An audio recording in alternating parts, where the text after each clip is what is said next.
Bismillahirrahmanirrahim. Alhamdulillahi Rabbil alamin. Wassalatu wassalamu ala Rasulina Muhammadi wa alihi wa sahbihi ajmain.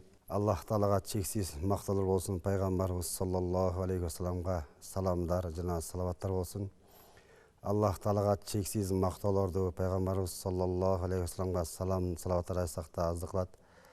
Урматтуу мекендештер, кадырлуу момун мусулман биртугандар, Алла Таала сиз менен биздерди ушул дүйнөгө жаратып, ушу адам кылып жаратып, ушундай кемчилик кылып жаратып, сиз менен биздерге берген жакшылыгын канчалык шүгүр кылсак дагы аздык кылат экен. Алла Таала ушундай улуг зат, Алла Таала ушундай мейирим зат. Мусулман болгондон кийин мусулманга эскертүү, анткени Куранда Алла Таала эскертүү момундарга пайда берет дейт. Ошон үчүн урматтуу мекендештер, кадырлуу момун мусулман биртугандар, ушу бүгүнкү биздин темабыз ушу мусулмандын сыпаты, мусулман кандай болуш керек дегенде ушул теманы тегерегинде сүйлөмөкчүбүз. Кудай Таала ушу бизди сиз менен биздерди бул жинатып, ушу динди берип, ушу дин менен жашатып, ушу ак менен караны, жакшы менен жаманды ажыратуу үчүн бизге ушу дин берген. Куранда Алла Таала инна дина индаллахил ислам, чындыгында Аллахтын алдында кабыл болгон дин бул ислам дини дейт. Кудай Таала ушу бизге берген динди аздектеп, ушу дин менен жашоого, ушу Кудай Таала көрсөткөн тыйган нерседен тыйылып, буйруган нерсесин аткарып, бул дүйнөдө биз жашай турган болсок, биз эч качан бул дүйнөдө жана ахиретте жаман адамдардын катарында болбойт экенбиз. Ошон үчүн Кудай Таала бизге берген жакшылыктардан иншалла келиңиздер, ушу уккан аяттар болсун, уккан хадистер болсун, ошолордун баардыгына амал кылып жашоону Кудайым өзү кабыл кылган болсун. Куранда Алла Таала я айюхаллазина аману ла ясхар каумун мин каумин аса ан якуна хайра минкум дейт. Эй имандуулар, бир коом экинчи бир коомду шылдыңдабасын дейт. Балким алар тигилерден мыктыраактыр дейт да.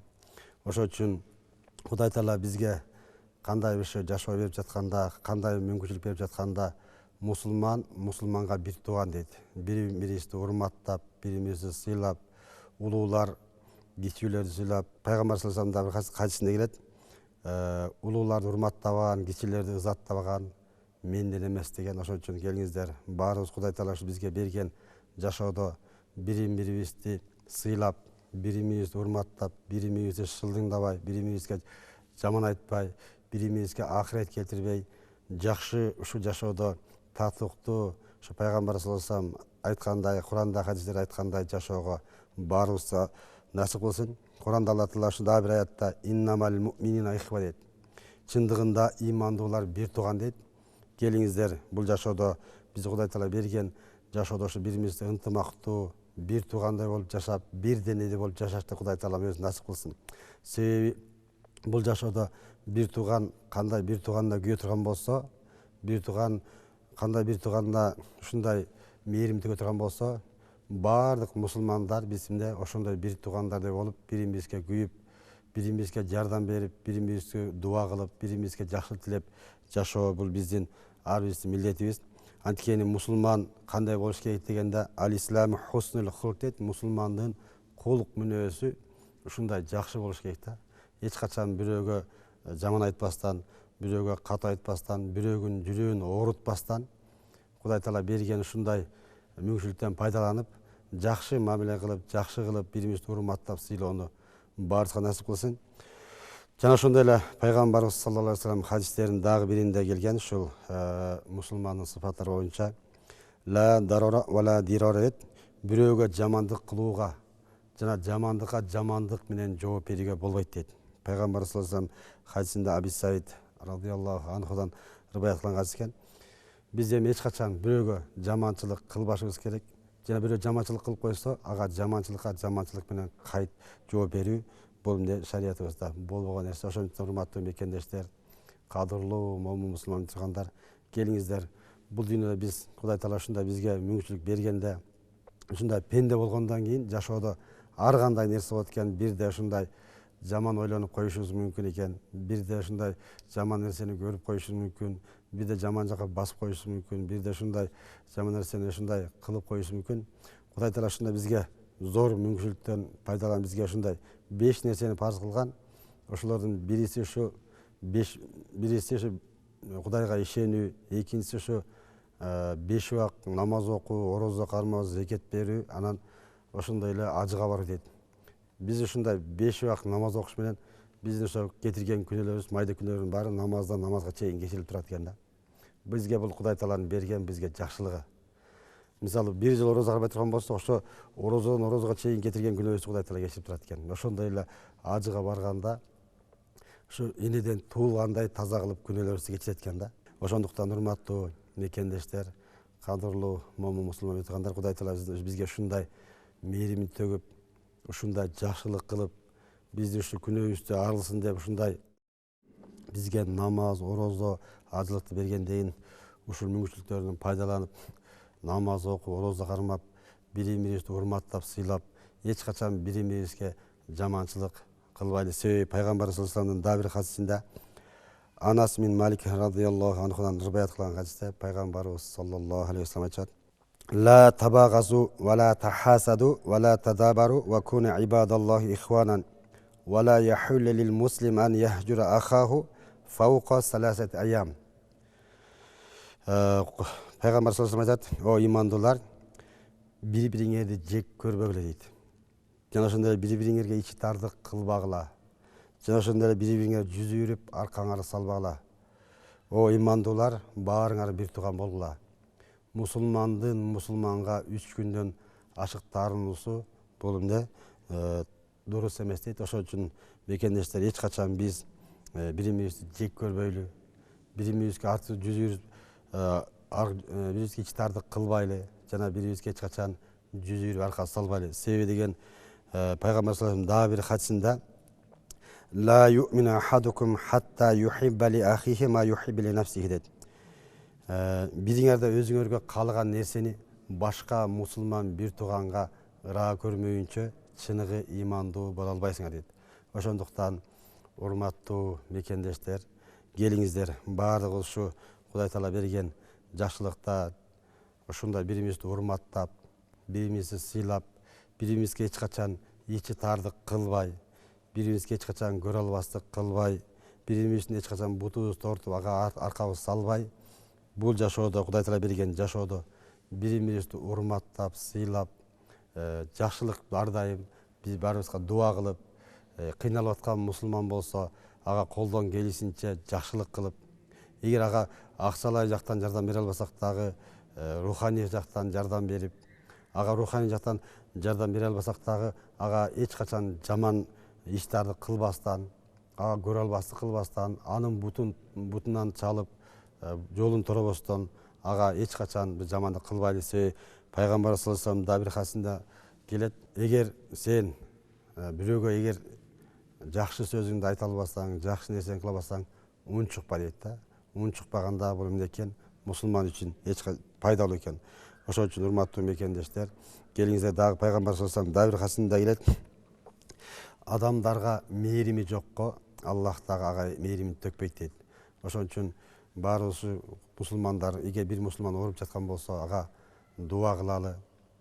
Эгер бир кыйналып жаткан болсо, кыйынчылыгынан чыгышына жардам берели. Эгер жардам бере албасак, ага колубузду жайып, андан Кудай Тааладан суранып, Кудай Таалам ушу ага жакшылыгын берсин, жаманчылыктан сактасын деп колдон келген жардамыбызды берели. Ошондой эле дагы бир башка пайгамбар саллаллаху алейхи вассалам хадисинде Абу Хурайра разияллаху анхудан риваят кылган хадисте, бул мусулмандын сыфаттарынан дагы тегерегиндеги хадистер: Ман кана юъмину биллахи вал яумил ахири фала юъзи жараху ва ман кана юъмину биллахи вал яумил ахири фалюкрим дайфаху ва ман кана юъмину биллахи вал яумил ахири фалякул хайран ау лиясмут дейт. Аллага жана ахиретке ишенген адам коңшуна зыян бербесин дейт. Жана ошондой эле Аллага жана ахиретке иман келтирген адам коногун сыйласын дейт.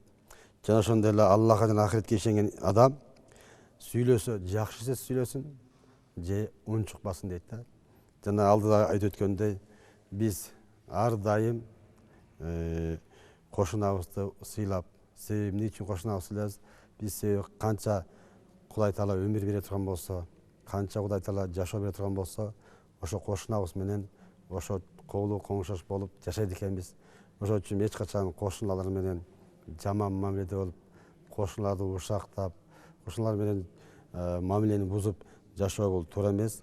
Бул биздин шариятыбызга да эч качан туура келбейт. Ошон үчүн келиңиздер, ар дайым кошуналар менен урмат сыйда бололу, алар менен карым катнашты бекемдейли, эч качан аларга жаманчылык кылбайлы, аларга бич тартып көрө албастык кылбайлы, ар дайым аларга эмне жакшылыкта, ушундай эри шаркактыкта жашоону Кудай Таалам насип кылсын.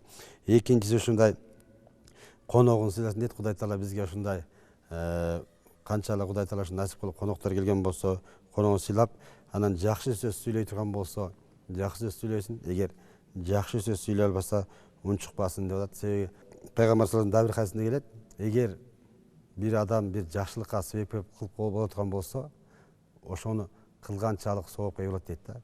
Биз ошон үчүн кандай бир жакшылык болсун, кандай бир эме болсун, биз ошо мусулмандарга пайда келтирүүгө, коошур коңшошторго пайда келтирүүгө, деги эле ушу Кудай Таала бизге канча өмүр берсе, ушу элибизге пайда тие турган иштерди кылууга баарыбыз аракет кылалы. Себеби Пайгамбар саллаллаху алейхи ва саллям айтат, ким бир жакшылыкка себепкер болсо, аны кылгандай соопка ие болот дейт. Жана ошондой эле Пайгамбар саллаллаху алейхи ва саллямдын хадистеринин биринде келет, момун мусулман эч кимде болбогон бир касиеттүү, ушундай бир касиетке ээ дейт.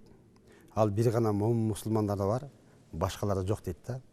Кандай десе, эгер мусулманга бир кыйынчылык келе турган болсо, жакшылык келе турган болсо, ага шүгүр кылат, мындан ал жакшылык табат дейт. Эгер бир мусулманга бир кыйынчылык келе турган болсо, ага сабыр кылат, мындан да ал жакшылык табат дейт да. Кудай Таала бизге ушундай мүмкүнчүлүк берген экен, ушундай жакшылык берген экен. Кудай Таала бизге ушундай бир, эгер момун мусулман, эгер бир жакшылык келип атса, ошо жакшылыкка шүгүр кылып, ошо жакшылыкка Кудай Таала берди мага деп сабыр кылса, Кудай Таала ошонун артынан жакшылык берет экен. Жакшылыктын үстүнө жакшылык берет экен да. Эгер бир кыйынчылык келип атса, ошо кыйынчылыкка сабыр кыла турган болсок, ошо сабыр кылгандыгы үчүн дагы жакшылык берет экен да. Себеби Куранда Алла Таала башка бир аяттарда келет, эгер мен пендеме бир жакшылык бере турган болсом, адамдар айтат дейт, муну Кудай Таала жакшы көрөт экен деп. Эгер пендем бир кыйынчылык бере турган болсом, адамдар айтат дейт, муну Кудай Таала жаман көрөт экен деп. Кудай Таала Куранда айтып атат, мен бирөөгө жакшылык берсем дагы, бирөөгө жаманчылык берсем дагы, бул мен аны бирөөнү жакшы көргөндүгүм эмес, жана бирөөнү жаман көргөндүгүм эмес. Мунун баардыгын мен бул жашоодо сыноом дейт. Кудай Таала бизге байлык берсе, жакшылык берсе дагы, бул Кудай Тааланын сыноосу экен. Кудай Таала берген ушу жакшылыкты, байлыкты, ушундай бийликти, мансапты баардыгын сыноо үчүн берет экен. Жана ошондой эле Кудай Таала эгер бир адамга ушундай кыйынчылык бере турган болсо, жашоосунда бир тартыштык бере турган болсо, мунун баардыгы Кудай Тааланын сыноосу экен. Бул дагы Кудай Тааланын ушу мен берген нематтарга сабыр кылабы деп Кудай Таала бизди сынайт экен. Ошон үчүн Кудай Таала бизге бул жашоодо кимге бир жакшылык берген болсо, жакшылыктар уроологон болсо, ошону эмнеге шүгүр кылып, Кудайым берген жакшылыктарга миң мерте шүгүр деп, Кудай Таалага шүгүрчүлүк келтирип, Кудай Таалага ибадатыбызды, тообузду көбөйтүбүз керек экен. Эгер Кудай Таала кимдир бирөөгө ушундай бир кыйынчылык берип жаткан болсо, кыйналып жаткан болсо, бу дагы да Кудайдын бизге берген сыноосу деп ошого сабыр кылып, Кудай Тааладан дуа кылып, Аллахым, мага берген ушу сыноолоруңан жеңил чыгара көр. Мен сага ушундай бир акарат келтирип, динден чыгып, өзүңдү бир жаман көрүп, бу дүйнөдө ушундай динсиз болуп өтүүдөн Кудайым мени сакта деп Кудай Тааладан дуа кылып, Кудай Тааладан ар дайым жакшылык тилей турган болсок, Кудай Таала мээримдүү, боорукер. Кудай Таала биздин баардыгыбыздын эмне кылып жатканыбызды, эмнени ойлонуп жатканыбызды, эмне кыла тургандыгыбыздын баардыгын көрүп, билип угуп турат. Кудай Тааладан сурай турган болсок, Кудай Тааладан дуа кыла турган болсок, Кудай Таала бизге ошол жакшылыктын баарын Кудайым буйрса жеткирет. Ошол үчүн бул жашоодо бизге Кудай Таала канча өмүр берсе, ошо өмүрдө жакшы иштерди кылганга аракет жасайлы. Эгер бир жаманчылык иш кыла турган болсок, Пайгамбар саллаллаху алейхи ва саллям ким жаманчылык иш кылып алган болсо, дароо артынан жакшылык иш кылсын дейт, себеби ал жаманчылыкты жууп кетет дейт да. Ошон үчүн Кудай Тааладан эч качан мен жаман ишти жасап коеюн, анан артынан бир дароо жакшы ишти кылып алайын дебестен, ар дайым жакшы иштерди кылганга, ар дайым жакшылык кылганга аракет кылалы. Себеби Абдуллах радиаллаху анхудан риwayat кылган хадисте пайгамбарыбыз саллаллаху алейхи айтат: ар дайым мусулман бул жашоодо татыктуу жашап, эгер чынчыл боло турган болсо, ал чынчылдык адамды сөзсүз жакшылыкка алып барат дейт да. А жакшылык адамды сөзсүз жаннатка бейишке алып барат дейт. Эгер ал адам ушундай болуп жашоосунда өмүрүндө чынчыл болуп өтө турган болсо, Кудайдын алдында ал адам чынчыл деп жазылып калат дейт да. Эгер бир адам бул жашоодо жалганчы боло турган болсо, ал жалганчылык адамды сөзсүз жаманчылыкка алып барат. Бул жаманчылык адамды тозокко алып барат дейт да. Эгер ошо адам жашоосунда жалганчы болуп жүрө турган болсо, ал Кудайдын алдында жалганчы деп жазылып калат дейт да.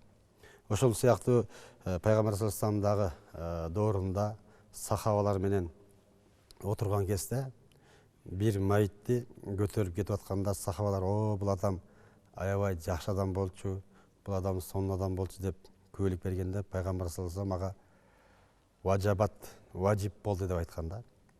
Дагы отурганда экинчи дагы жаназаны көтөрүп баратканда: "Бул адам ушундай жаман адам болчу, бул адам да бузук адам болчу, мындай болчу" деп жамандаганда пайгамбар саллаллаху алейхи вассалам ага дагы важабат, важип болду деп айткан да.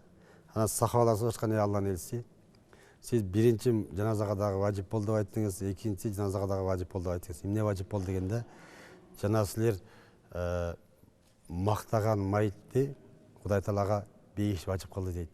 "Жана силер жамандаган майытка ага тозокту важип кылды" дейт. Эмнеге дегенде, бул жашоодо Кудай силер коом, силер мына кимди жашоодо ким айсы адамды жакшы деп билсеңер, ал адам Кудайдын алдында жакшы. Себеби ал адамдын жакшы экендигин бул жашоодо эле силер күбөлүк берип атасыңар дейт. Бир адамды силер, бир майытты, жаназаны жаман деп айтып атасыңар, анын жаман экенин силер эле бул жашоодон күбөлүк берип атасыңар. Ал адам жаман экендигин Кудай Таала дагы билет. Ошон үчүн аларга тозок важип болду дейт. Ошондуктан урматтуу мекендештер, кадырлуу мусулман биртугандар, Кудай Таала бизди өзүбүздү баарыбыз салыштырып көрөлү. Мен бул жашоодо кандай жашап атам? Бул жашоодо мен кандай адам болуп жашап атам? Кимдерге жакшылык келтирип атам? Кимдерге пайда келтирип атам? Кимдерге зыян келтирип атам? Кимдер мени жакшы көрүп атат? Кимдер мени жаман көрүп атат деп өзүбүзгө анализ жүргүзөлү. Мен Кудайдын, эгер мен пайгамбар саллаллаху алейхи вассалам айткандай, бул жашоодо адамдар силерге бейиштик экендигин дагы тозоктук экендигин күбө деген сыяктуу биз өзүбүзгө анализ жүргүзөлү. Мен бул жашоодо татыктуу жашап атамбы? Ошо менин коңшуларым, мен менен кош иштеген коллегаларым, мени тааныган адамдар менин жөнүндө жакшы кептеби же жаман кептеби? Эгер жаман кепте болсо, анда менин акыбалым каякта экендигин өзүңөр таразалап алсаңар болот. Эгер мен абалым жакшы боло турган болсо, каякта экенин өзүбүз таразалап алсак болот экен да. Ошондуктан урматтуу мекендештер, кадырлуу момун мусулман биртугандар, Кудай Таала берген бизге ушул кыска жашоодо бирин бирибизди урматтап, бирин бирибизди сыйлап, себеби бул жашоодо биз Кудай Таала бизге канча өмүр берсе дагы, ошо өмүрдө эч качан бирөөгө жаманчылык айтпастан, бирөөнү каралабастан, бирөөнү учактабастан, бирөөгө ичи тардык кылбастан, бул жашоодо татыктуу, ошо Кудай Таала Куранда көрсөткөндөй, айткандай, пайгамбар саллаллаху алейхи вассалам хадистеринде айтып өткөндөй, ошолорго амал кылып жашоону баарыбызга насип кылсын. Бул жашоо ушундай кыска жашоо болгондо биз көз ачып жумганча Кудай Таала бизге азыр канча 30, 40, 50 жаш бере турган болсо, мындан ары дагы 30, 40, 50 жаш көз ачып жумганда өтүп кетет экен. Ошо кыска жашоодо татыктуу жашап, бирин бирибизди урматтап, сыйлап жашоону Кудайым баарыбызга насип кылсын. Эч качан Кудай Таала бизге кырсык, бала, апаттардан сактап, ар дайым рызкы берекесин кең кылып, бул жашоодо жакшы жашоону насип кылсын. Ассаламу алейкум ва рахматуллахи ва баракатуху.